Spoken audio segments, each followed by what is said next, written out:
Muy bien, muy buenas tardes a todas y todos. Es un gusto estar acá con ustedes esta tarde. Me presento, mi nombre es María Concepción Castillo Rodríguez. Yo soy coordinadora de participación ciudadana del Instituto Estatal Electoral de Baja California. Y pues el motivo de esta charla, esta plática que vamos a tener, es enfocarnos en lo que es el referéndum legislativo. En la sesión anterior tuvimos un primer acercamiento a los mecanismos de participación ciudadana, hablamos de qué instrumentos son los que reconoce la Constitución de nuestro Estado, la propia Ley de Participación Ciudadana, que es donde están recogidos estos instrumentos de participación, y hablábamos pues en términos generales en qué consistía cada uno de estos instrumentos, lo que corresponde ahora en esta sesión pues es enfocarnos o abordar de manera más especializada la figura del referéndum legislativo. Entonces me voy a permitir proyectar la presentación que hemos preparado para esta sesión. Bien, para dar inicio con esta presentación me gustaría que diéramos un repaso un poco de qué es lo que nos dice nuestra Constitución en relación a esta figura del referéndum. Esto lo vamos a ubicar nosotros en el artículo 5º, apartado C. Ahí se reconoce este mecanismo de participación ciudadana como un instrumento vigente para Baja California. Posteriormente, en el artículo 5º, también en el apartado E, de Justicia Electoral y Sistema de Nulidades, nos dicen que estas resoluciones que se dicten en relación al tema del referéndum podrán ser impugnadas ante el Tribunal de Justicia Electoral de nuestro Estado. Entonces, que sepan que estas resoluciones, quien las emita, en este caso el Instituto Estatal Electoral de Baja California a través del Consejo General, es el órgano que se pronuncia durante la etapa administrativa, que ahorita vamos a ver de qué momento se compone, puede ser impugnado ante el Tribunal Electoral. Posteriormente, el artículo 34 nos indica que este referéndum no va a transitar cuando se trate de temas que tengan que ver con los impuestos. Entonces, desde aquí ya nos deja ver una de las causales que pudiera ser considerada como improcedencia. Más adelante, en el artículo 112, nos señala que cuando se hagan reformas a la Constitución, este mecanismo de participación ciudadana va a ser el idóneo para poder solicitar ante la autoridad competente pues que se someta a referéndum, en este caso, esa decisión que se tomó. Bien, eso es lo que nos establece la Constitución de nuestro Estado. Propiamente ya la Ley de Participación Ciudadana del Estado de Baja California es la ley que regula los instrumentos de participación ciudadana en nuestro Estado. Y en su artículo 2, en la fracción segunda, reconoce como un mecanismo vigente en Baja California al referéndum. Propiamente ya el artículo 24 de esta ley nos indica qué debemos nosotros de entender por referéndum. Cuando nos digan referéndum, vendrá a nuestra mente leyes. El referéndum significa o se está haciendo referencia a leyes, a normas. Entonces, el referéndum es el proceso mediante el cual las ciudadanas y ciudadanos manifiestan su aprobación o rechazo a modificaciones, reformas, adiciones o derogaciones que se hagan a la Constitución de nuestro Estado. Por adiciones entendemos son aquellas porciones de texto normativo que se incluyen a los propios artículos, o derogaciones cuando estamos hablando que se elimina algún texto de nuestra Constitución, cuando la autoridad competente, que en este caso es el Congreso del Estado, haga ese tipo de reformas, nosotros podemos solicitar un referéndum. También se puede solicitar un referéndum cuando se cree una nueva ley, cuando se modifique, cuando se reforme, cuando se adicione o deroguen leyes o decretos. Y estos son expedidos por el Congreso del Estado. Y finalmente también nos indica que cuando el Cabildo haga reformas o modificaciones a reglamentos municipales, se va a poder solicitar un referéndum. Entonces, aquí estamos, lo que mencionábamos en la sesión 1, que tenemos una dualidad, ¿verdad?, de competencias de los instrumentos. En este caso, cuando se trate de reformas, modificaciones a la Constitución o leyes o decretos, aquí estaremos ante un referéndum de tipo estatal. Y cuando se trate de aquellas reformas que haga el Cabildo a los reglamentos municipales, pues estaremos ante un tipo de referéndum municipal. ¿Esto tiene importancia? Sí, sí la tiene, porque depende de si es estatal o es municipal. El referéndum es la instancia ante la cual nos vamos a acercar nosotros como ciudadanos a solicitar este referéndum. Si es estatal, la autoridad competente es el Instituto Estatal Electoral de Baja California a través de su Consejo General. Si es municipal, nos vamos a acercar, por ejemplo, por poner un caso aquí en Mexicali, pues sería el Consejo Municipal de Participación Ciudadana de Mexicali. Bien, ahora vamos a distinguir los tipos de referéndum que tenemos.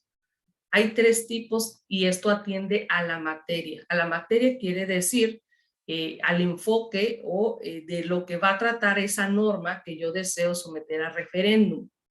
Por ejemplo, si estamos hablando que queremos solicitar un referéndum sobre alguna temática que tenga que ver con la Constitución, ya sea aprobar o rechazar esas modificaciones, esas adiciones o derogaciones que se hicieron a nuestra Constitución del Estado, vamos a estar ante un referéndum constitucional. Y por el otro lado, si estamos hablando de reformas, adiciones que se hayan hecho a leyes o a decretos, vamos a estar ante un referéndum legislativo. Y si es en relación a los reglamentos municipales, pues sería un reglamento, un referéndum reglamentario municipal. Entonces tenemos, atendiendo a la materia, tenemos estos 3 tipos de referéndum: el constitucional, el legislativo y el reglamentario municipal, que para efecto de esta presentación nos vamos a estar refiriendo de aquí en adelante al referéndum legislativo.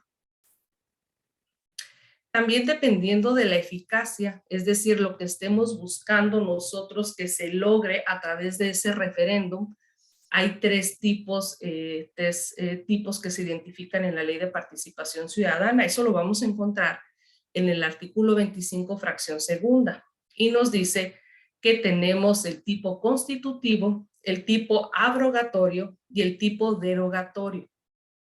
¿Qué quieren decir estas palabras tan rimbombantes? El constitutivo se refiere cuando querramos que se apruebe la totalidad de ese ordenamiento, que está, de esa norma o de esa ley o de ese decreto que nosotros estamos sometiendo a referéndum. Cuando sea abrogatorio, se refiere a cuando deseamos a través de ese referéndum que se rechace totalmente ese decreto o esa ley. Y derogatorio cuando queremos que solamente se rechace una parte de esa ley o una parte de ese decreto. Entonces, esto es lo que quiere decir estos tipos de referéndum atendiendo a su eficacia. ¿Quién puede solicitar un referéndum legislativo? Lo puede solicitar la gobernadora del estado o gobernador del estado. En este caso, pues ahorita tenemos a la gobernadora Marina, ella pudiera solicitar un referéndum legislativo, 2 o más ayuntamientos, y nosotros como ciudadanas o ciudadanos podemos solicitar un referéndum legislativo. Los requisitos para poder solicitar un referéndum legislativo están dispuestos en el artículo 32 y 33 de la ley. ¿Cuáles son estos requisitos?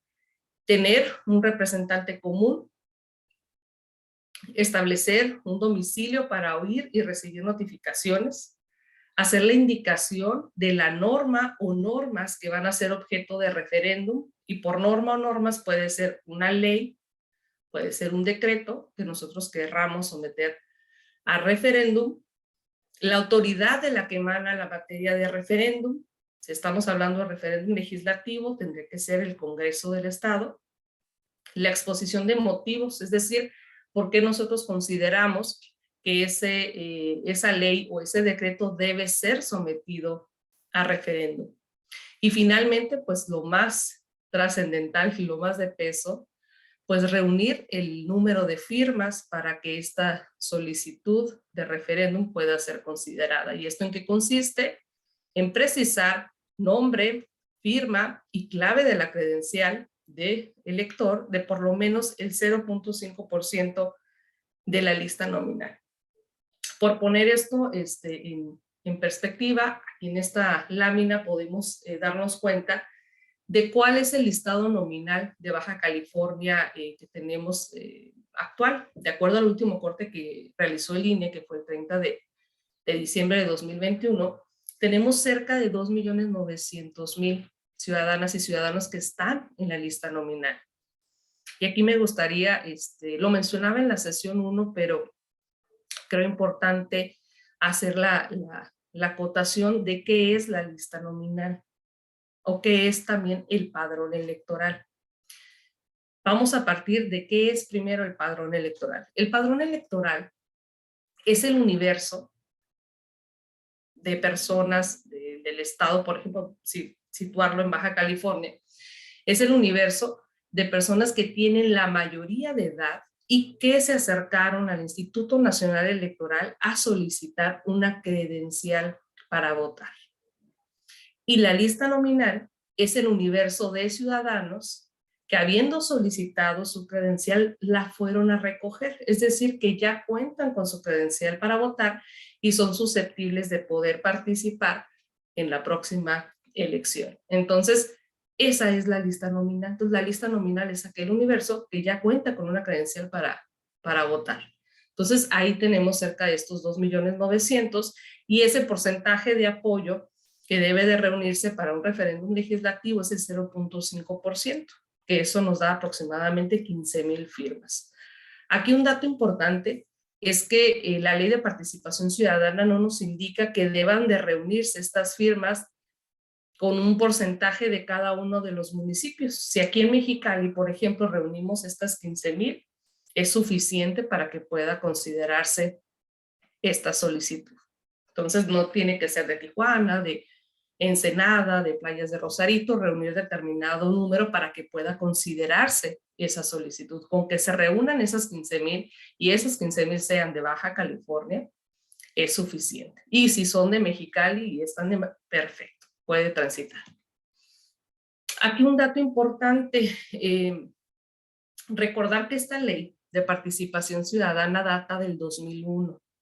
Entonces, hubo una reforma, ustedes recordarán, en 2014, donde pues se hace un rediseño a nuestro sistema político electoral y pues ahora el Instituto Nacional Electoral tiene es rector, por ejemplo, en el tema de registro de electores.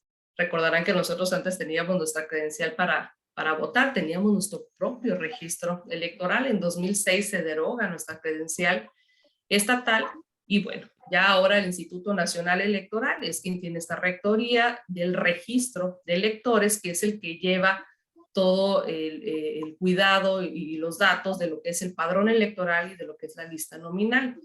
Entonces, nosotros como Instituto Estatal Electoral, si bien somos el órgano competente para recibir esta solicitud, debemos de enviar estos registros al Instituto Nacional Electoral para que el INE pueda verificar si efectivamente ese universo de personas están dentro de la lista nominal. Para ello tenemos que firmar pues un convenio específico con el INE, donde pues establezcan esta colaboración que vamos a tener y nos apoye haciendo esa revisión.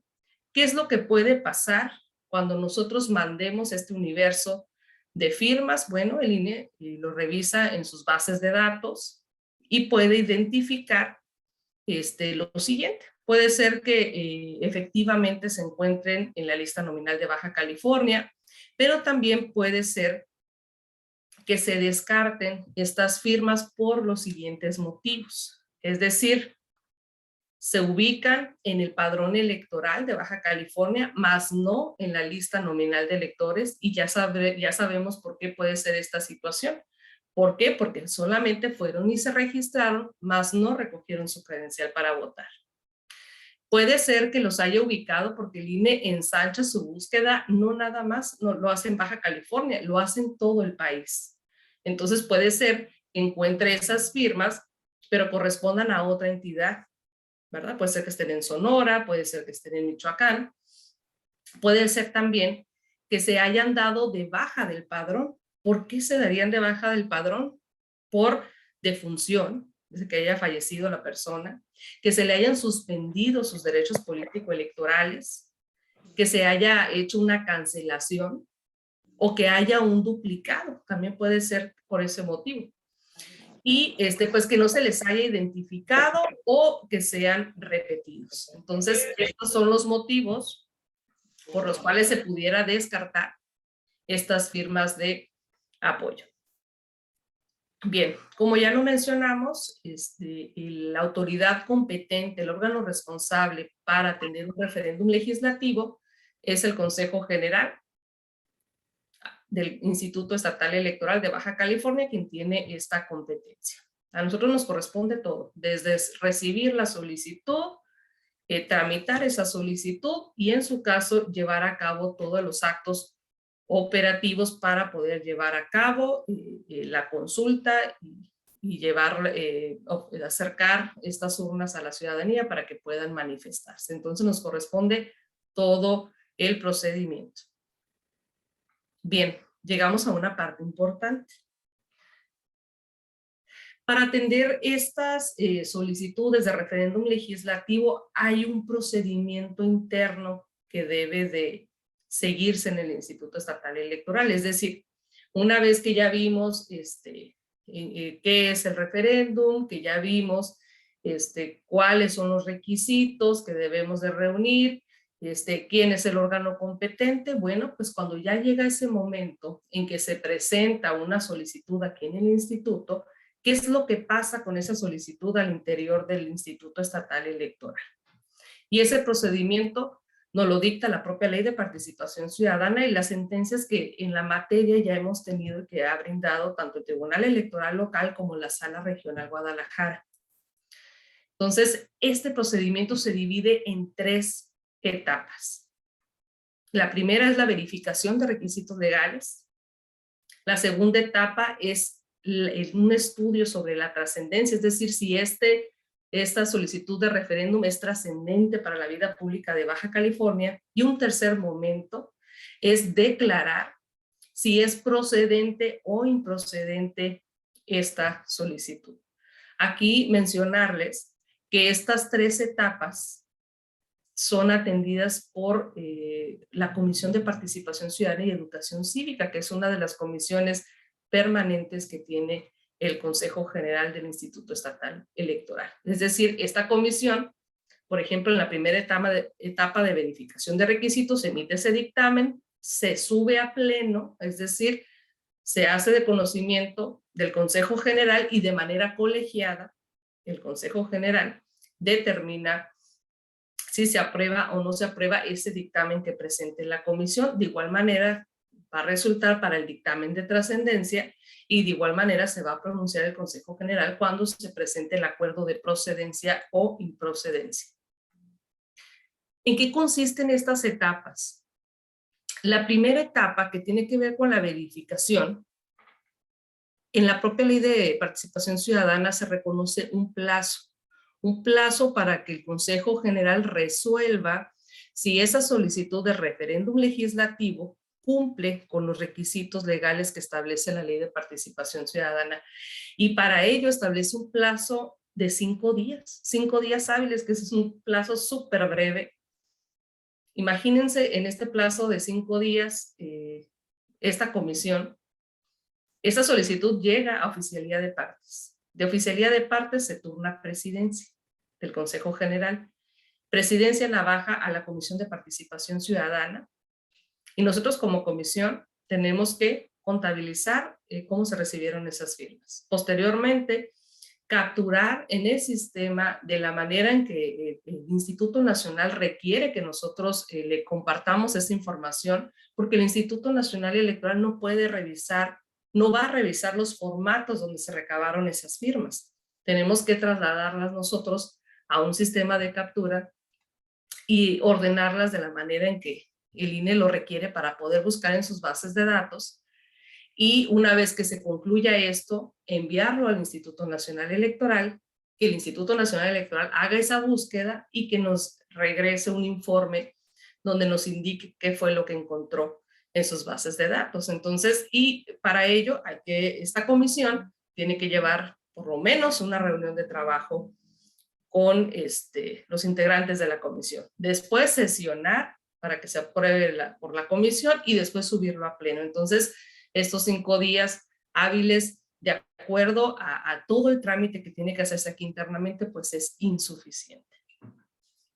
Bien, ¿qué fue lo que sucedió? Por ejemplo, en el caso que estamos atendiendo ahorita de la solicitud que ustedes presentaron, pues bueno, se hizo un punto de acuerdo de ampliación de plazo donde se hace el análisis detallado de cada uno de estos momentos que yo les estoy indicando y en función de eso se hace una estimación de tiempos y buscamos de la manera pues más abreviada, más eficiente, pero cuidando la legalidad de cada uno de los momentos para que pudiéramos terminar en el menor tiempo posible. Entonces, pues bueno, esto es lo que nos establece la actual ley de participación ciudadana, 5 días hábiles, lo cual nos lleva a solicitar pues una ampliación de plazo para poder atender esta etapa operativa importante, ¿verdad? Okay. Bueno, en eso consiste esta etapa de verificación de requisitos legales. Una vez que llega este informe por parte del INE, nosotros seguimos todo el caminito interno como Comisión de Participación Ciudadana para que este dictamen llegue al Pleno del Consejo. Entonces, una vez que esta solicitud cumple con esta verificación de requisitos legales, se inicia la segunda etapa que tiene que ver con la trascendencia. ¿Qué es esto? Que el Consejo General debe de aprobar con el voto de cuando menos las 2/3 partes de sus integrantes, previo estudio elaborado por la Comisión de Participación Ciudadana, si la solicitud de referéndum legislativo es o no trascendente para la vida pública de Baja California. Y para ello la comisión de igual manera pues emprende una serie de actividades para acercarse de apoyos de órganos de gobierno, de instituciones de educación superior, organizaciones no gubernamentales, organismos ciudadanizados que estén relacionados con la materia de que trate esa solicitud de referéndum para poder armarse y generar un consenso en la comisión sobre la trascendencia que tenga esta solicitud de referéndum legislativo. Bien, una vez pasada este dictamen de trascendencia, inicia la tercera etapa, que es determinar si es procedente o improcedente esta solicitud. Y para ello la ley establece 15 días hábiles para que el Consejo General, a través del acuerdo que suba la Comisión de Participación Ciudadana, determine si es o no procedente esta solicitud. Y miren, para poder comprender de mejor manera esto que les acabo de compartir, les hemos preparado un flujograma donde vamos a ver quiénes son los actores, en este caso el Congreso del Estado, en qué momento, a través de la publicación del acuerdo, ustedes como solicitantes, el Instituto Estatal Electoral, para poder comprender estas etapas que les estoy ahorita mencionando. ¿Cuándo se activa un referéndum legislativo? Bueno, una vez que se publica una ley o un decreto en el periódico oficial del Estado, empiezan a correr un plazo importante, que esto es muy distintivo del referéndum. Para poder solicitar un referéndum necesitamos que se publique en el periódico oficial del Estado esa norma, esa ley o decreto, y hay una ventana de tiempo. Hay 30 días hábiles para que nosotros podamos manifestarnos y poder presentar una solicitud ante el Instituto Estatal Electoral de Baja California. Es decir, si no estamos de acuerdo con esa ley o decreto, tenemos 30 días hábiles para poder solicitar esta solicitud de referéndum ante el instituto. Entonces, esa solicitud debe de reunir determinados requisitos, que son los que ya vimos anteriormente, ¿no? Que hay un representante común, que hay un domicilio legal, cuáles son esas normas que vamos a someter a referéndum, la exposición de motivos, nombre y firma y clave de la credencial para votar, en este caso del 0.5%. Un dato importante es que no puede ser cualquier solicitud, ni tampoco pueden recabarlo las firmas en cualquier formato, deben ser en los formatos oficiales que apruebe el Instituto Estatal Electoral. Y actualmente tenemos vigentes tanto el formato de solicitud como el formato para recabar las firmas. Eso lo van a encontrar en el portal del instituto. Si ustedes ingresan www.iebc.mx, buscan dentro de la opción de IEBC en la parte superior, dan clic ahí en la flechita, buscan participación ciudadana, le dan clic ahí y les va a llevar a esta pantalla. Van a dar ustedes a accesar ahí donde dice formatos oficiales y se va a desprender esta pantalla, ¿no? Aquí van a ver el marco legal de los instrumentos de participación ciudadana, la Constitución, la Ley de Participación Ciudadana. Van a ver también ahí en el centro los formatos para plebiscito y finalmente acá del lado derecho tenemos el referéndum. Si hacemos ahí un acercamiento, van a ver que debajo de esta imagen está el formato para la solicitud de referéndum y está el formato para recabar las firmas de apoyo. Bueno, esa solicitud, ¿cuál es? Bueno, pues es esta que ustedes ven aquí en pantalla. Esta va dirigida al Consejo General del Instituto Estatal Electoral. En la parte del proemio, que es la parte de inicio, van los datos del representante común, que así se le llama a esta figura, que representa al universo de ciudadanos que están solicitando, en este caso, el referéndum legislativo. Aquí hay una exposición donde ya está prellenado los artículos que se refieren al referéndum legislativo.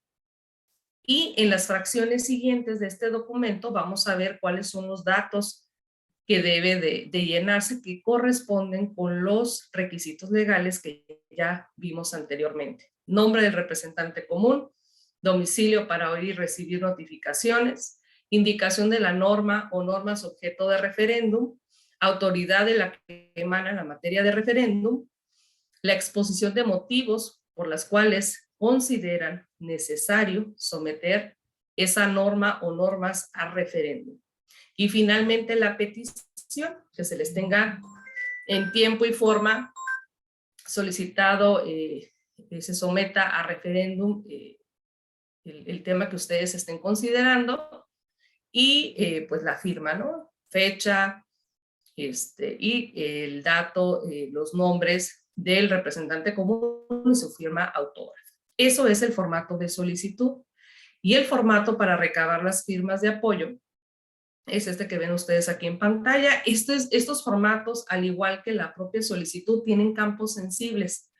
Es decir, este es un PDF, pero tiene campos habilitados para que pueda ser llenado a computadora, que sea más sencillo. En el caso del formato oficial, en la parte inicial que dice indicación de la norma o normas objeto de referéndum, ahí se puede ingresar la información y una vez que están ya los datos ingresados, así como el nombre del representante común, pues bueno, esa hoja ya puede imprimirse y ya es la manera en que se puede ir recabando los datos de quienes van a acompañar esa solicitud de referéndum. Al reverso hay una información ahí de la credencial donde pueden encontrar los datos de la clave de lector y en este caso solamente se pide la clave de la credencial para votar y donde se ubica también en la firma.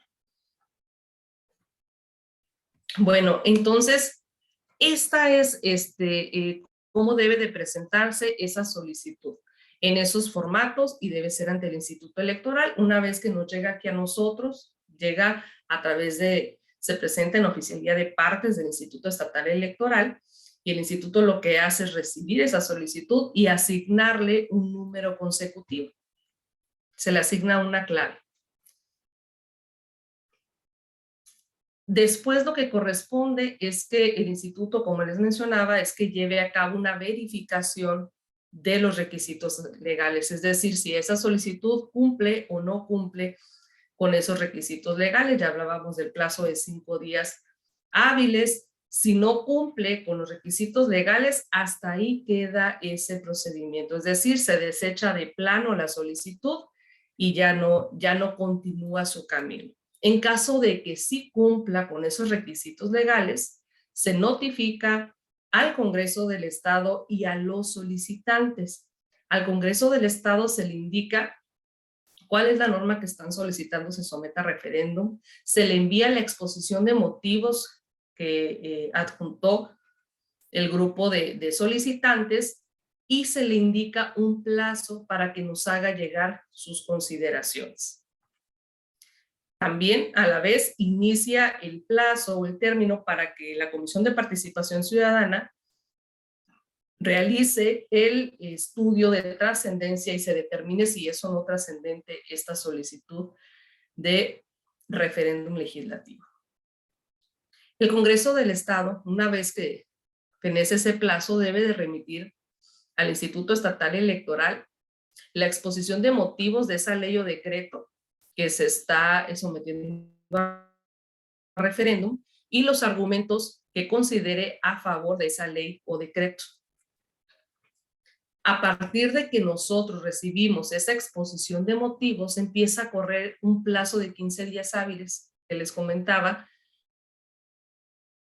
para que nosotros, concluyamos el estudio para determinar la trascendencia y que el Consejo General determine si es trascendente o no es trascendente esta solicitud de referéndum y posteriormente declare si es procedente o improcedente esta solicitud.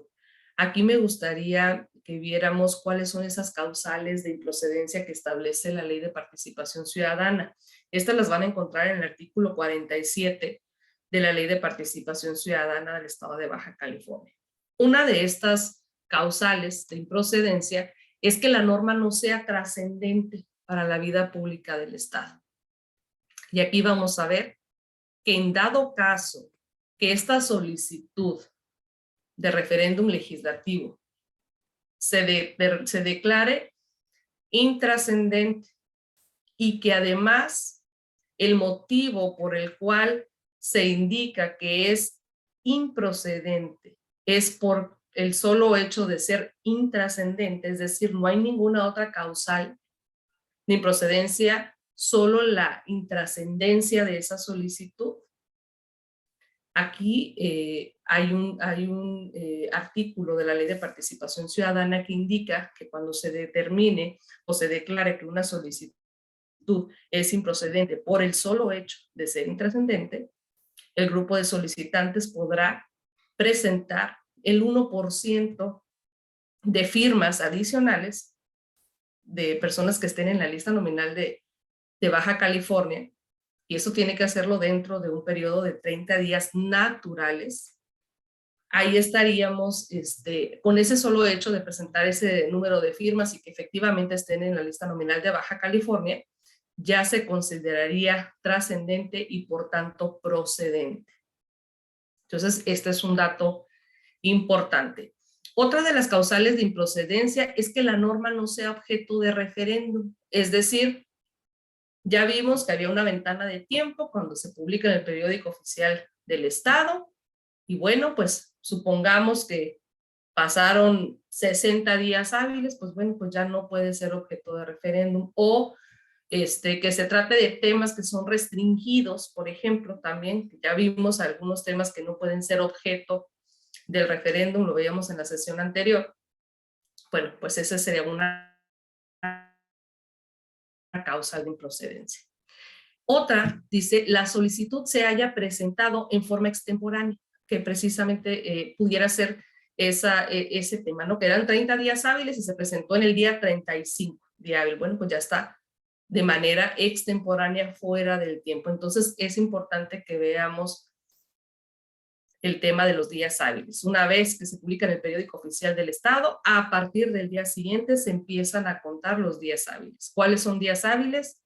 Son de lunes a viernes, No cuentan sábados, ni domingos, ni días festivos. Entonces, esos son los días hábiles.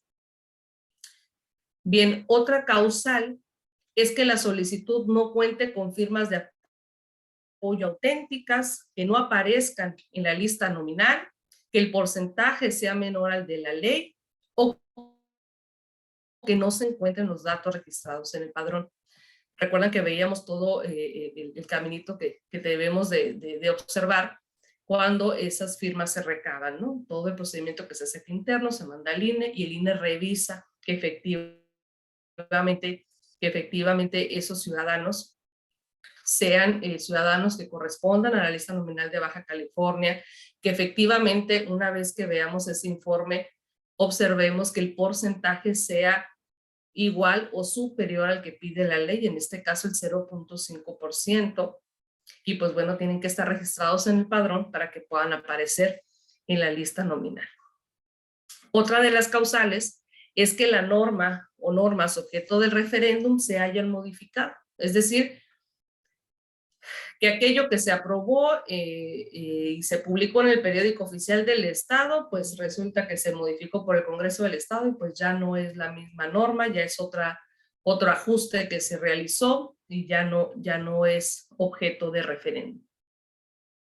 Que la norma objeto de referéndum no exista, es decir, que sea por ejemplo, una ley o un decreto que apenas se está viendo en una de las comisiones del Congreso del Estado y todavía ni siquiera se aprueba por el Congreso y ni siquiera está publicado en el periódico oficial del Estado. Entonces, si no existe en el periódico oficial del Estado, es una norma pues que todavía no tiene vigencia, no existe en nuestro estado, en Baja California.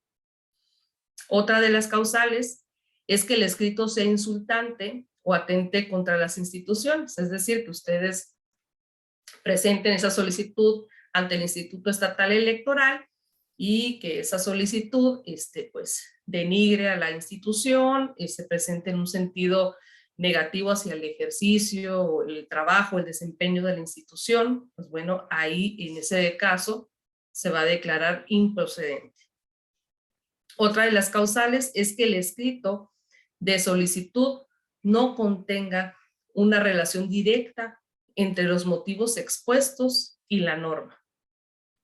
Es decir, si estamos hablando de una ley que se quiere someter a referéndum, que hable sobre el agua, y nuestra exposición de motivos tiene que ver, no sé, con el aire o con otras cosas que no van relacionadas, que no están vinculadas entre sí. Entonces, esa exposición de motivos debe responder a la norma que estamos intentando someter a referéndum.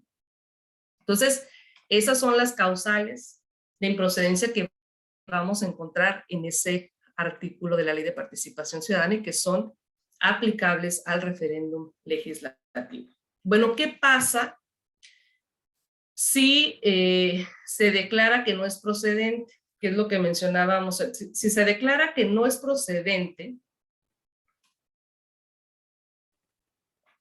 que es improcedente esa solicitud por la única razón de ser intrascendente, aquí es donde se abre esta ventana de oportunidad de poder presentar un porcentaje, el 1% adicional, dentro del periodo de 30 días naturales para que esta solicitud se declare procedente y por tanto trascendente al presentarse este número adicional de firmas.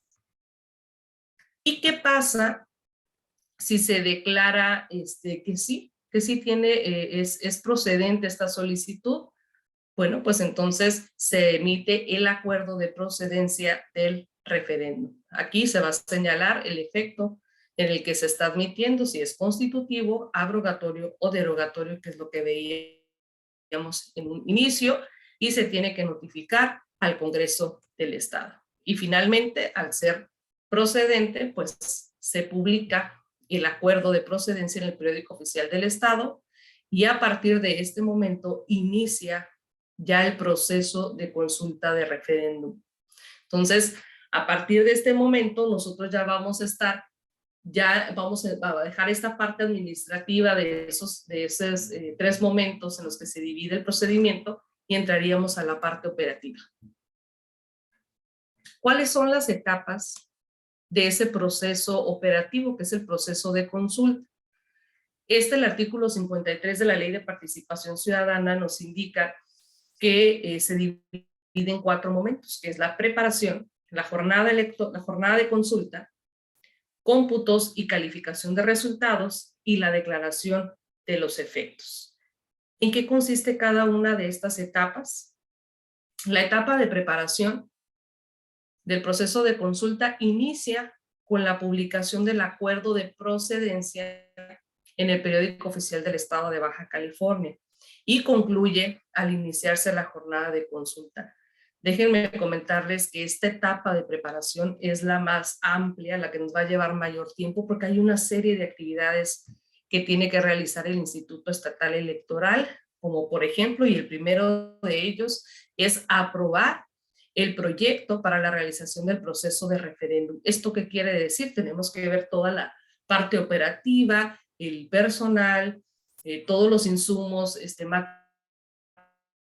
materiales, con el material didáctico, las urnas, las mamparas, todo lo que se va a requerir tiene que ir dentro de este proyecto para poder realizar esta consulta. También tenemos que tener pues reuniones con el Instituto Nacional Electoral. Si bien esta materia de participación ciudadana se lleva de manera, digamos, tiene esa libertad de poder realizarse por conductos que marca la propia Ley de Participación Ciudadana, pues hay insumos que es importante tener este acercamiento con el Instituto Nacional Electoral para que pueda llevarse a cabo, ¿no? Como por ejemplo la lista nominal electoral. Entonces hay una serie de reuniones que tenemos que llevar con ellos para de manera coordinada poder estar colaborando para llevar a cabo el proceso de consulta. Y pues la publicación de la convocatoria, que este es un dato también relevante, la Ley de Participación Ciudadana nos indica que esta convocatoria debe publicarse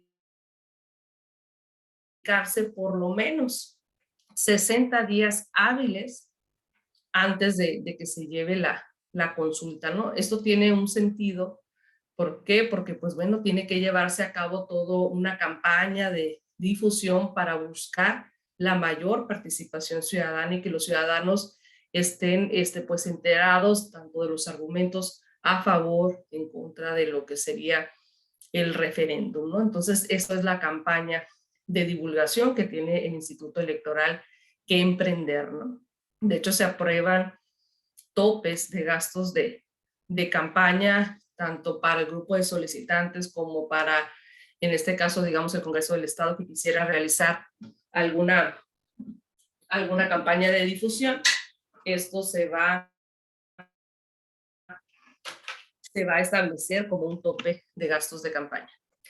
También está la aprobación e impresión de la boleta, que sería la que estaríamos utilizando en esta consulta. La integración y ubicación de casillas o centros de votación. Aquí las bondades que tienen en la Ley de Participación Ciudadana, que es lo que les comentaba, que aquí podemos explorar otras formas de cómo realizar la consulta. Podemos hacerlo, si bien en mesas directivas de casilla, también podemos hacerlos en centros de votación, y esto tiene pues un significado importante porque podemos buscar espacios que sean de mucho conglomerado social y que podamos facilitar y enriquecer la participación. Inclusive podemos, como ya se hizo, por ejemplo, en el plebiscito para la municipalización de San Felipe, habilitar urnas electrónicas. Entonces aquí también pudiéramos explorar en este tipo de ejercicios de participación ciudadana el uso de estas pues, herramientas como la urna electrónica. Bueno, pasando esta etapa de preparación, entramos a la etapa de la jornada de consulta. Inicia pues el día de la votación, el día que se lleva a cabo la consulta, y concluye con la clausura de las casillas o centros de votación. Posteriormente, la etapa de cómputo y calificación de resultados inicia cuando se remiten los expedientes al Consejo General y concluye con los cómputos que se hagan de la consulta sobre el referéndum legislativo. Y finalmente la etapa de declaración de los efectos de este proceso de consulta de referéndum legislativo inicia con los resultados de la consulta y concluye con la notificación de estos resultados a la autoridad competente, que en este caso sería el Congreso del Estado. Aquí recordarles, como lo mencionábamos en la sesión 1, la sesión de la semana pasada, que este instrumento de participación ciudadana tiene un efecto vinculante. ¿Qué significa esto? Ya comentábamos que se refiere a que es un resultado obligatorio. Es decir, si estos resultados del referéndum alcanzan el porcentaje de participación que la Ley de Participación Ciudadana del Estado de Baja California establece, que es el 10% de participación, de acuerdo a la lista nominal que se utilizó para la elección de diputados inmediata anterior, en este caso estaríamos hablando de la elección 2021, sería vinculante el resultado. Y para ello, esta tabla creo que nos sirve de orientación para poder identificar a qué universo nos estamos refiriendo. Por ejemplo, en la elección 2021 tuvimos una lista nominal de 2.919.177 ciudadanos. Y el porcentaje del 10% corresponde a 291.918 votos. Es decir, si participa cerca de 300,000 personas y de esas la mayoría se inclina por una opción u otra, digamos, si estamos de acuerdo en que se deje de observar esa ley o ese decreto en Baja California, pues bueno, sería vinculante, sería obligatorio el resultado. ¿Para quién? Pues para el Congreso del Estado, para dar marcha atrás a esa ley o a ese decreto. Entonces, por eso la importancia de esta característica. Y también se los mencionaba en la sesión anterior que en Baja California estos instrumentos tienen ese carácter de vinculante, no como acontece en otras entidades del país, donde solamente estos resultados tienen un carácter orientador para la autoridad. Aquí en Baja California tienen el carácter de obligatorio. Bien. Una vez pasada la votación, se llegó a esos porcentajes, tiene que transcurrir un plazo, hay un plazo de impugnación, y ya indicábamos que la autoridad ante la cual se puede impugnar estas resoluciones, estos actos, es ante el Tribunal Electoral del Estado de Baja California. Entonces, una vez que transcurre este plazo de impugnación, supongamos que no se impugnó, el Consejo General notifica al Congreso del Estado de cuál fue el resultado, que el resultado fue vinculante. Por tanto, el Congreso del Estado tiene un plazo no mayor de 30 días hábiles en los que deberá acatar el resultado final del proceso. Entonces, se le da esta temporalidad al Congreso del Estado para que pueda hacer las adecuaciones pertinentes para dejar sin efectos esa ley o ese decreto. Finalmente, el Consejo General tiene que publicar en el Periódico Oficial del Estado un resumen de los resultados obtenidos en la consulta de referéndum legislativo y tiene que difundirlos en medios de comunicación y en diarios de mayor circulación en la entidad. Pues bien, con esto hemos concluido cuál es el procedimiento, la parte operativa que debe de atenderse en relación al referéndum legislativo. Ya vimos toda la parte administrativa, ya vimos la parte operativa. Esta es la parte pues final que debe de resolverse hasta sus últimos puntos este instrumento de participación ciudadana. Yo hasta aquí dejaría mi participación, dejaría abierto pues el micrófono por si alguien tiene alguna duda, algún comentario. Muchas gracias, Mari Castillo.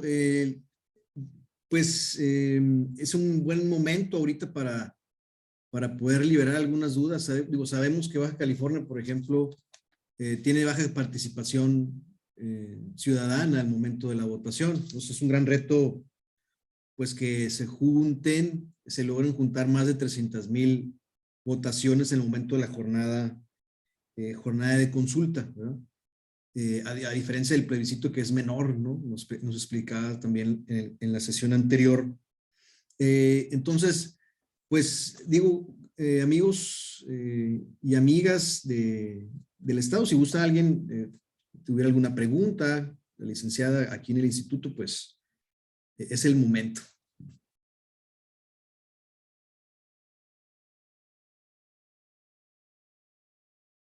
Si no, voy a preguntar al azar, como en el diplomado. Voy a aprovechar para hacer algunas preguntas que también van saliendo ahorita, ¿no? Ya que estamos nosotros en el proceso, Carlos. El tiempo, licenciada, referente a de cuando se declara procedente esta situación de que sí el referéndum va a suceder, ¿cuánto tiempo hay entre la procedencia y el inicio a llegar a la fecha de la etapa de votación? Ya mencionaba pues que iban a ser algunos periodos, ¿verdad? Que tienen que prepararse, ver el presupuesto, que se autorice algunos presupuestos de cómo está el instituto para esto. ¿Cuánto tiempo se dispone para esta situación, licenciado? Muchas gracias por la pregunta, licenciado Juárez, y creo que es muy atinada esta pregunta que está planteando. Mire, la Ley de Participación Ciudadana establece un periodo para que podamos nosotros sacar la convocatoria para esa consulta.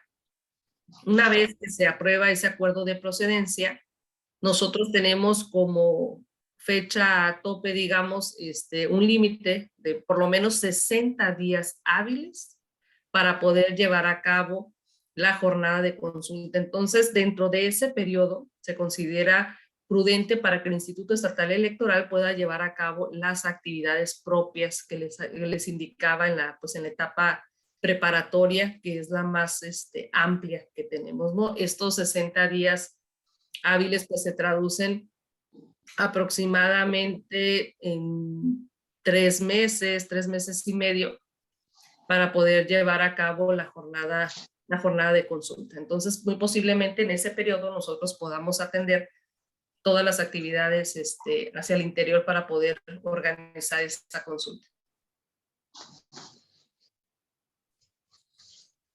Aprovechar otras dos preguntitas más, licenciada, que ahorita salieron, ¿verdad? De parte de algunos compañeros. La pregunta que se emita para consultar a la población, ¿la va a desarrollar el Consejo General? ¿O va a ser totalmente, estás en contra o a favor de que se derogue o se retire la ley del dictamen número 36? En su experiencia, que usted ya tiene 8 procesos, y algunos han llegado y otros no a su término, las preguntas que se hacen, a nosotros sí nos preocupa por la cuestión del contenido y el mensaje que se vaya a dar, ¿verdad? Entonces, no sé si nos puede hablar un poquito de cómo se va a hacer esta pregunta. Sí, claro que sí. De hecho, ustedes, parte que debe de observar el Instituto Estatal Electoral, pues es toda la solicitud que ustedes plantearon, cómo fueron ahí desarrollando los temas y la Comisión de Participación Ciudadana, que también inclusive trabajará en conjunto con la Comisión de Organización Electoral, que ahí ya entra otra comisión para poder desarrollar los documentos que se van a llevar a cabo en la consulta, como la boleta para realizar este ejercicio.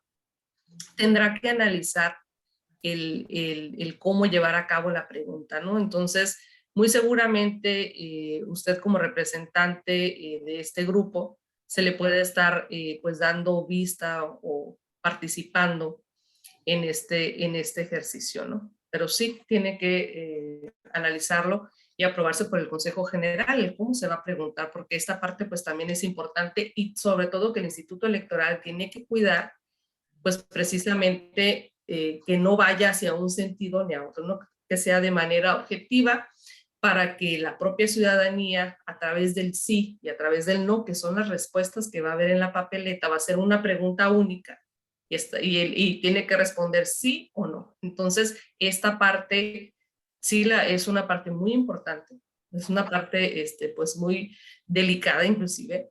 Entonces, eso es lo que se va a cuidar por parte del instituto, que sea una pregunta pues objetiva, que no sea sesgada, que no vaya hacia un lado o hacia otro, para que pueda consultarse.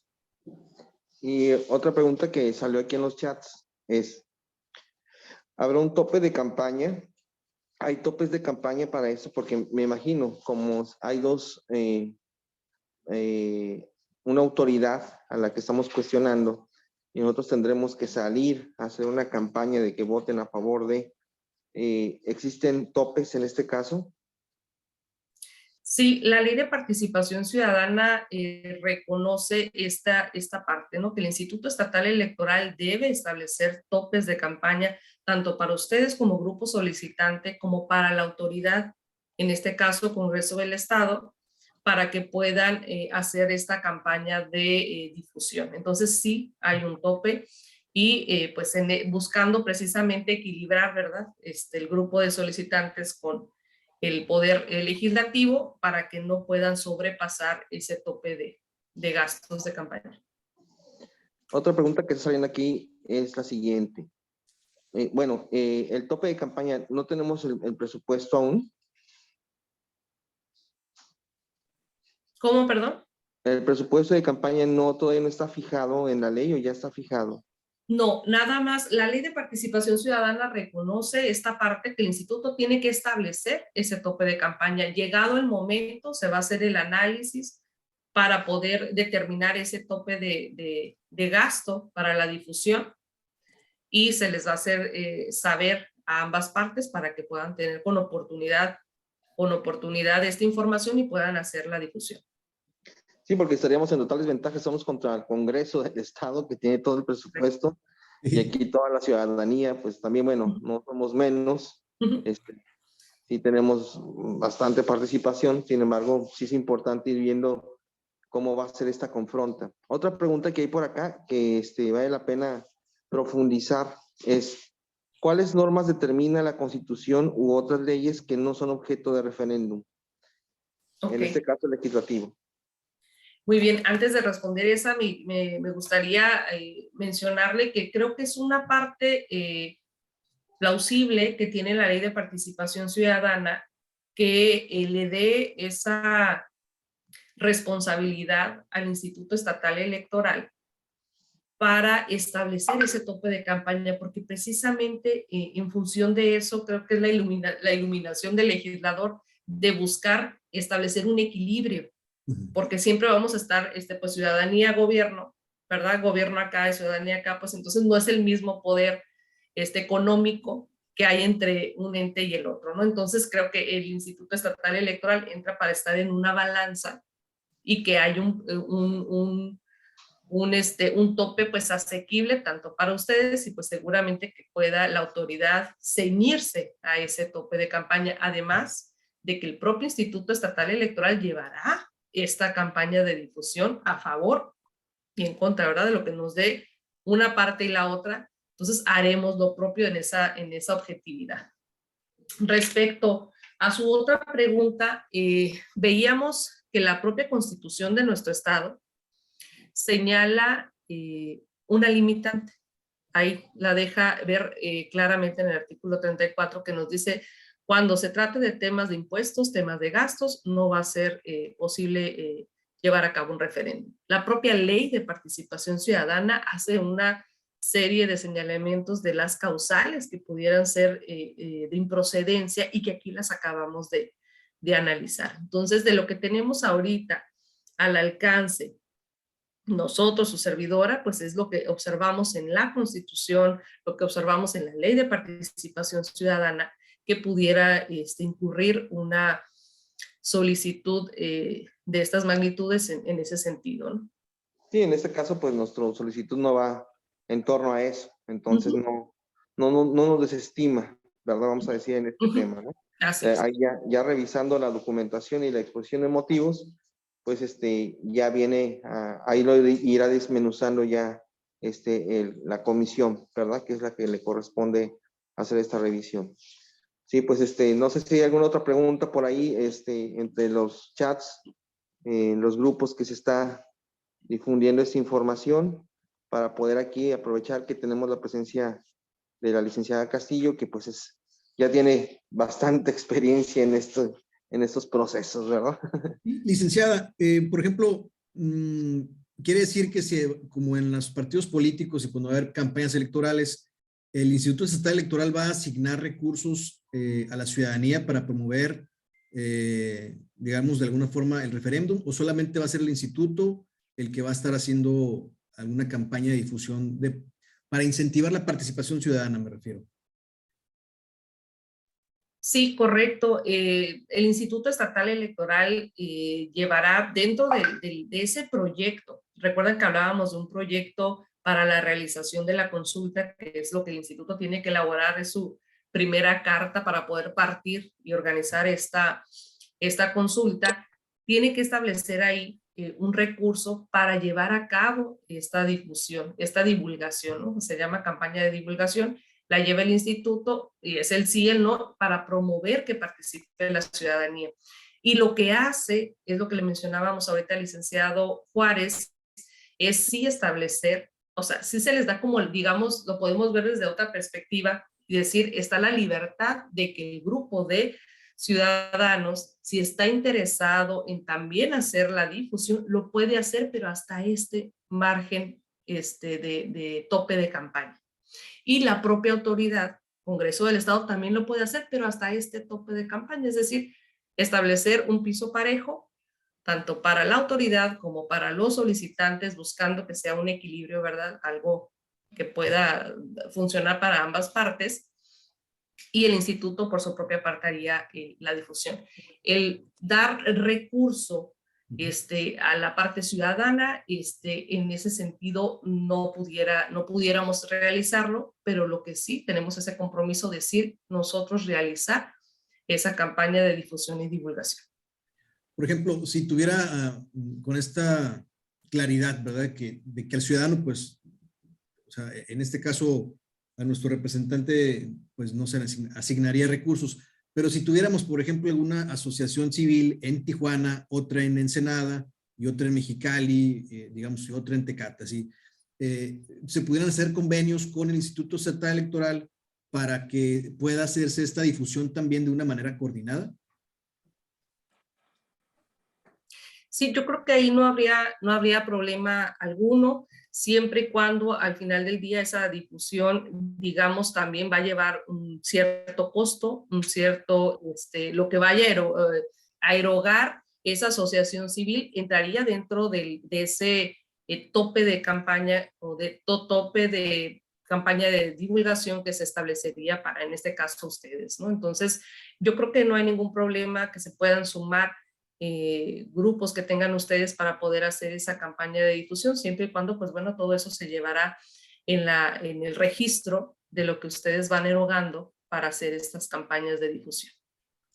Bien, digo, hay otra pregunta, nada más el tema de la línea del tiempo, entonces, vemos que la anterior o el referéndum que está todavía vigente, pues ya ha pasado el año, ¿verdad? Ya ha pasado ya un cierto tiempo por el tema de que se ha ido al tribunal y ha habido algunos, pues algunas inquietudes de ambas partes. En este caso, un tiempo ideal o un tiempo posible, ¿cuál pudiera ser esa línea del tiempo al momento en que se dé, digamos, la jornada de consulta? Una pregunta muy, muy difícil de contestar. Espero ser acertada y que puedan ustedes tener pues, una idea de de lo que puede ser la ventana de tiempo que tengamos para solventar las etapas administrativas que son las que platicamos, ¿no? Tenemos, afortunadamente, con este análisis que realizamos nosotros de lo que es la primera etapa de verificación, tenemos un tiempo ya establecido para concluir esta primera parte. Y creo que es un tiempo con mayor anticipación a lo que a lo mejor habíamos platicado con el licenciado Juárez, porque la idea es sacar esta primera etapa a más tardar el 24 de marzo.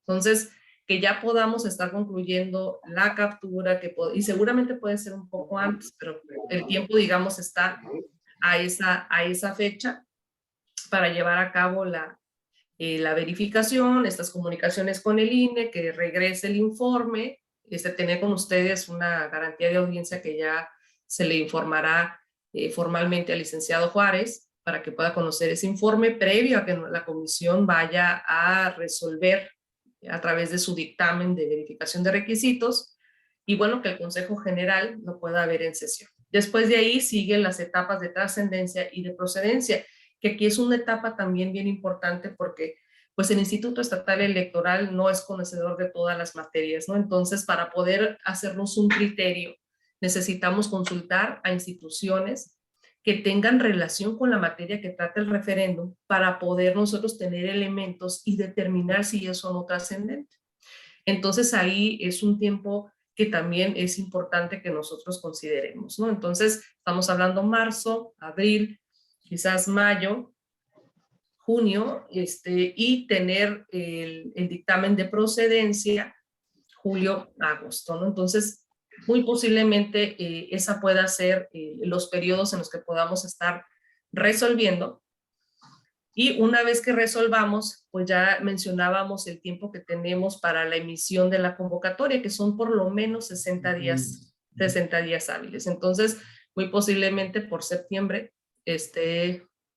octubre, esté llevándose a cabo la consulta si todo marcha perfectamente bien, y recordar pues que también están las impugnaciones, ¿verdad? Que pudieran darse en estos momentos, que puede ser tanto por parte de ustedes si están inconformes con alguna resolución que tome el instituto, o bien por parte del Congreso del Estado. Entonces, lo que estamos haciendo, que es lo que les mencionábamos, buscar llevar todo de manera tan diligente que por lo menos en la parte que tenga que ver con la parte administrativa no sea eso lo que nos observen, y lo que sea un motivo para que esto pueda ser impugnado. Bien. ¿Vas a comentar algo, Luis? Muchas gracias, licenciado. Sí, aprovechar también, hay un periodo de veda electoral, ¿verdad? Donde no pudiesen tocar el tema de los diputados o esta comisión que emite el dictamen 36, y no podrán disponer de los medios públicos y de los recursos públicos para poder ellos hacer algún tipo de campaña. Eso está reglamentado y está auditado por el propio instituto, o cuál es el mecanismo que va a regular esto, porque sí nos preocupa debido a que ellos pues están dentro de todo el sistema, están dentro de todos los programas y de todo el presupuesto para ejercer desarrollo social, llegar hasta el fondo en salud, y esa cancha pareja que es la que estábamos mencionando, ¿verdad? Que hay un equilibrio de poder. ¿Cómo se regula? ¿Cómo hay ese control? Y pues en su experiencia, ¿qué ha visto, verdad, licenciada? Sí, efectivamente hay un plazo, hay un tiempo que reconoce la Ley de Participación Ciudadana para que se deje sin promover, sin difundir por parte de la autoridad electoral, también por parte de ustedes como grupo ciudadano, para que ya no se lleve a cabo, digamos, la difusión o temas que tengan que ver o que estén relacionados con la consulta que se va a llevar a cabo. ¿Cuál es ese plazo? Sí lo reconoce la Ley de Participación Ciudadana y son 8 días. 8 días antes de que se lleve la consulta y hasta que se obtengan los resultados, tiene que haber un silencio por parte de la autoridad y por parte también del grupo ciudadano, inclusive por la propia institución electoral. Entonces tiene que haber después, por eso es tan importante este tiempo de los 60 días para tener un tiempo suficiente para poder difundir y promover este ejercicio de participación ciudadana, que se enteren las ciudadanas y ciudadanos y que vayan y participen. Pero 8 días previos a la jornada electoral va a haber un silencio para que pueda haber estos actos de reflexión. Fíjense, la jornada electoral son 3 días. Aquí estamos hablando de 8 días. Entonces, sí lo prevía, así lo establece la Ley de Participación Ciudadana. Entonces, ese es el periodo de silencio que habrá de haber, tanto por parte de la autoridad como por parte del grupo solicitante. ¿Para qué? Para que los ciudadanos y ciudadanas puedan reflexionar sobre su opinión en esa. La autoridad que va a estar auditando o supervisando los topes de campaña, ¿cuál es? En este caso sería el Instituto Estatal Electoral, y muy seguramente en esos acercamientos que tengamos en esas reuniones que les platicaba con el Instituto Nacional Electoral, sabemos que en proceso electoral es el propio INE el que lleva a cabo todas estas verificaciones, ¿verdad? Los partidos políticos, en este caso, estamos ante, no aplica el esquema de partidos políticos, pero sí, al tener ellos esta expertise, muy probablemente pueda ser que hagamos un convenio de colaboración, o bien una propia área de aquí del Instituto Estatal Electoral, por citarle a lo mejor alguna, quizás partidos políticos, ya se vería hacia el interior de quién estaría llevando ese seguimiento de, pues que se respete la parte del tope de gastos de campaña, el periodo de la parte de la difusión, y recordarles que también ustedes como vigilantes, porque también pueden estar vigilantes de todo esto, pues en todo caso, si se llega a violentar ese tope de gastos, si se llega a violentar el periodo de difusión, de campaña de difusión, pues está el Tribunal Electoral, que ustedes pudieran impugnar, pudieran llevarlo a través del Tribunal Electoral también.